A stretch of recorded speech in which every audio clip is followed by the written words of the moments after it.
Welcome back to another episode of Who's On First. I'm your host, Dwayne. And I'm Jason. And before we start, please like, comment, subscribe to the channel. It'll help us out a bunch. You guys have been doing great with the channel. We appreciate it a whole lot. And if you guys continue, we'll be able to put out more content, especially during the playoffs, which we have a lot of stuff coming. But let's get to it. There might be a little trouble with the Halos and Shohei Ohtani. Might be a little trouble in paradise. He's having an amazing year, but he said some things in a recent LA Times article that has some people kind of a little nervous, but I'll get to it right now. This is from Bill Shaikin, who is a writer, I believe, with the LA Times. Don't quote me on that. I want to say with the LA Times. It could be the Orange. I think he's LA Times. All right, no, so, Bill Shaikin. I think maybe it Register. Yeah, I'm like, it might be the Register, but yeah. He's a writer out in Los Angeles. He spoke to Shohei Ohtani, and Ohtani stated that, I really like the team. I love the fans, but more than that, I want to win.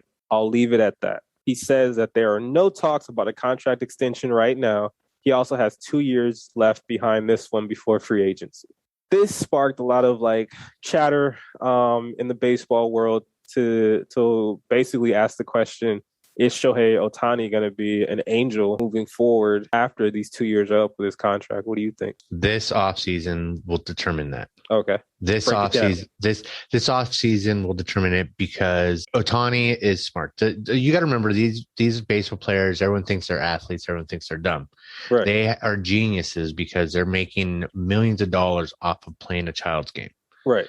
So they're playing a game. So as we look at it as it's a game, they're just sitting back studying all this shit. So anyways, Ohtani, he's carrying the team right now, offensively and defensively as a pitcher.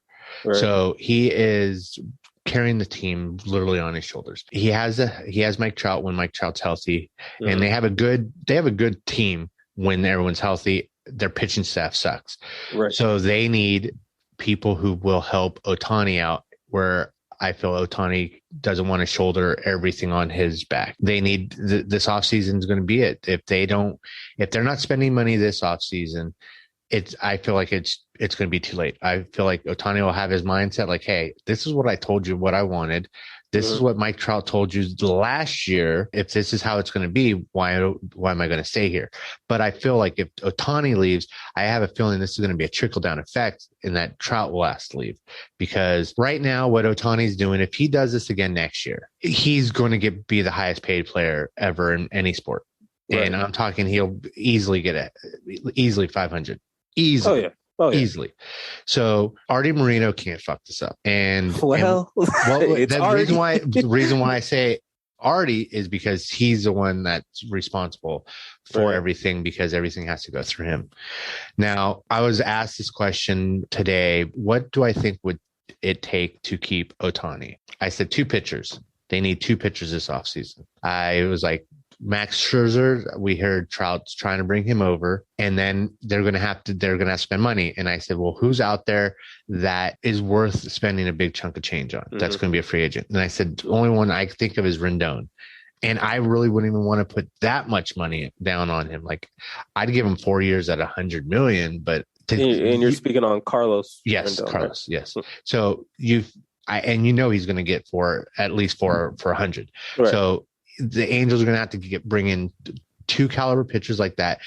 Scherzer, who is that old coach who can help the younger players, because they have decent pitching that are young. They just aren't. They have no leadership or no veteran leadership to be modeled after. And they need another pitcher. And I was going through. I'm like, okay, you have Syndergaard, but he's an injury risk, and if the Angels go after him, then they're just shooting themselves in the foot, because we already have an injury risk that's high dollars in Anthony Rendon right now. I have a feeling that those are the 2 pitchers that they would target, and hopefully that would be enough for the team to at least get into the playoffs. And I feel like if they get into the playoffs next year, Ohtani will see that they are trying to improve. Right. And that should buy us at least a little bit of time so they can get a good offer together. Because if they don't do anything this offseason, you can pretty much say he's going to be on the East Coast in 3 years. Okay. I second a lot of your thoughts, but I do want to say that, with this upcoming offseason, they have to sign one of the big shortstops that are available, whether it be Story, Correa, Seager. They have to fill that hole. After that, pitching is their top priority. I don't think Scherzer is going to come. The only reason I say that is because he seems to be liking his time in LA. And with Bauer now being pretty much, that seems like that's a gone situation. Dodgers going to have to exactly. They're going to have to fill that hole, and he just seems like the perfect fit for it. Yes. Now, of course, if the Angels are going to willing to pay him, because someone said, I think it was Jim Bowden who said that the Dodgers are going to sign Scherzer for 3 years, 150, and I was like, is he smoking crack? Like, what? I think because of his age, I think if you're going to go for Scherzer, you're probably going to the minimum is 2 for $40. I would say 2 for $40. I was like, if you want to go that third, if he really wants it, then I was like 3 at $70. Yeah, like and bonuses and incentives and stuff. But I was like 3 million a year, $50 million a year for a 38-year-old pitcher. No, we're not doing that. But the idea that Scherzer is an option does make it a real option for the Angels. But after that, like you said, it's very thin with pitching, so they would kind of have to facilitate trades. I don't know if they're going to go back and look at Minnesota with Jose Barrios and the things that they're doing. But I'm going to throw this out. So I was thinking about this before we started to record, and I was like, okay, I asked this question with Mike Trout, and we said if they were ever to trade Mike Trout, it would have to take like someone's whole farm system pretty much, right? Now with Ohtani, we have to look at what he's done, what he's doing in the future, right? So this is his first really full season, really no injuries, and he will most likely be the MVP this year. Yes, for the AL. Moving forward, do you honestly think he can repeat these numbers on a consistent basis? Take biases out. Do you think he can honestly repeat what he's doing? I want to say yeah, just because you saw this is his first season, like you said, he's healthy, and we saw glimmers of it when he wasn't healthy. Right. So this is what we're seeing now, fully intact. So my only concern with him is his offense, because he's already being pitched around a lot. So I have a feeling that his offensive numbers will go down because they're not going to pitch to him. Right. Well, of course, when Trout comes back. But when Trout comes back, then it depends on how they do the lineup too. Right. I hope if he does it, you always want to see someone, especially at his age, do better. Right. As long as he stays consistent like this, then I'm happy with it. Because what I'm thinking, I always have the sell high mentality. Yes. To me, you can't get no higher with his value right now. And if the Angels, one, you have to look at, is Artie Moreno going to want to spend the money for him in the future, right? But also you have to look at just the idea of like, we can really probably rebuild this team to be a contender if we did move him, right? And now everyone who's listening to this is just a hypothetical. I'm not saying that the Angels are going to do You're this. wrong. Right. I know in the comments, you crazy, you're going to trade Ohtani? I'm just saying, if we're playing MLB The Show franchise mode, exactly, like, and you see your team and you need a couple of holes to fill, right? And you know you have this guy. It's an interesting scenario to me, at least, because there is a lot of options they can go. They can go to Minnesota. They could pick up not only someone like a Barrios, but they could pick up Byron Buxton in the same deal. And you can move Trout around if you're worried about his health moving forward. Buxton plays center. I believe they're going to lose Justin Upton this year. He's going to walk.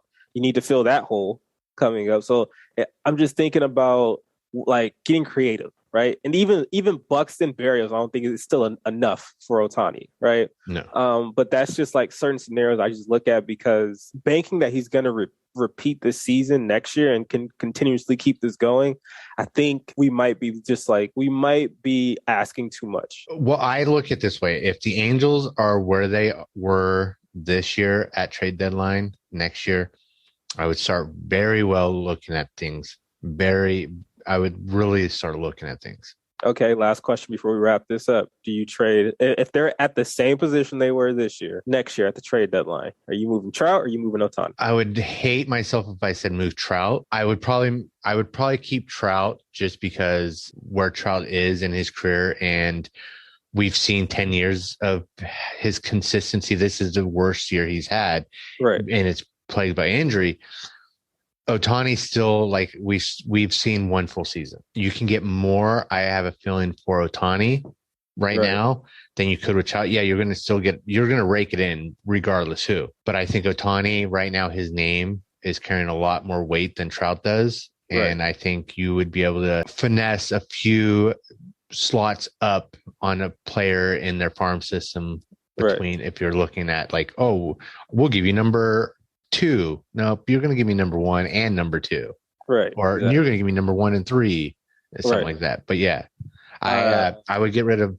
I would get rid of Ohtani first. Now, if this is as a business owner, then I'd keep Ohtani because what he's doing, if you marketed it well, you can start printing your own money. I will say that this also does hinder on the fact that after this season, if they bring back the DH in the NL and the Angels don't win, I can almost guarantee that Ohtani will be a Dodger. I can guarantee it. See, the only reason why I don't think he would be a Dodger is because one thing he said, he likes the fans in Anaheim, and he gets that rivalry. No, hold on, he gets that. I feel like if he leaves Anaheim, if anywhere, and I know it's going to pain you to hear this, anywhere. Don't you say it. You know where I'm saying, because there's another Japanese pitcher there who used to be on the Dodgers and whose last name rhymes with Darvish.